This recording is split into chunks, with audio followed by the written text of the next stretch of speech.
Un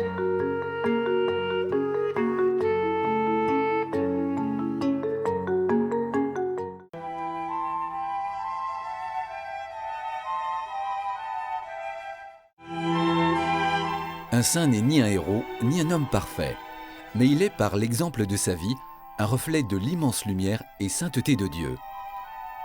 Un saint a découvert l'amour de Dieu pour les hommes, et plus qu'un autre, il a répondu à cet amour à sa manière, avec ses talents et ses qualités. Il nous montre le chemin pour avancer vers Dieu. Jésus est parfaitement saint. Il porte une auréole avec une croix qui rappelle sa mort et sa résurrection. Sainte Marie, Mère de Dieu, est aussi le modèle de la sainteté.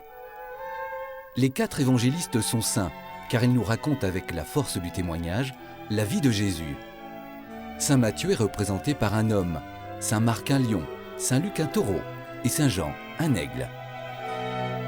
Au commencement de l'Église, les saints sont des martyrs. Ils préfèrent mourir plutôt que de renier leur foi. Avec les apôtres, Saint Étienne est un témoin infatigable de Jésus ressuscité. Il meurt lapidé par ses bourreaux en présence du futur Saint Paul.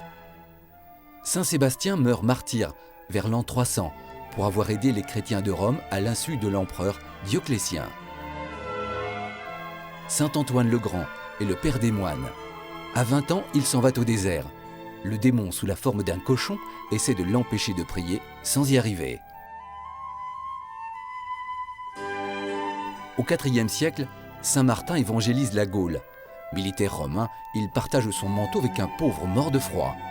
Le Christ lui-même lui serait apparu, portant le vêtement donné et lui signifiant cette phrase de l'Évangile : « Ce que vous avez fait au plus petit d'entre les miens, c'est à moi que vous l'avez fait. » Saint Augustin est né en 354 en Afrique du Nord. Il est représenté en évêque tenant le cœur de Jésus enflammé par l'amour. Il mène une vie de désordre avant de se convertir. À 33 ans, il est baptisé par l'évêque Ambroise.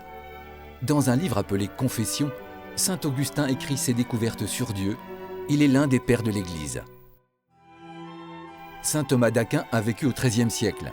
Il entre dans l'ordre fondé par saint Dominique contre l'avis de sa famille. Toute sa vie, il étudie la philosophie et la théologie pour mieux connaître Dieu. Il a écrit des livres importants pour l'Église.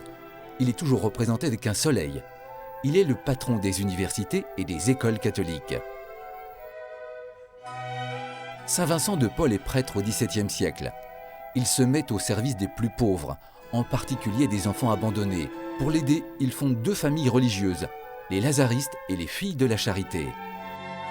La foule des saints est immense et elle ne cesse de grandir. Le jour de la Toussaint, le 1er novembre, les chrétiens fêtent tous les saints connus ou inconnus. C'est une fête d'espérance et de joie, car nous croyons que le peuple des saints est vivant avec Dieu.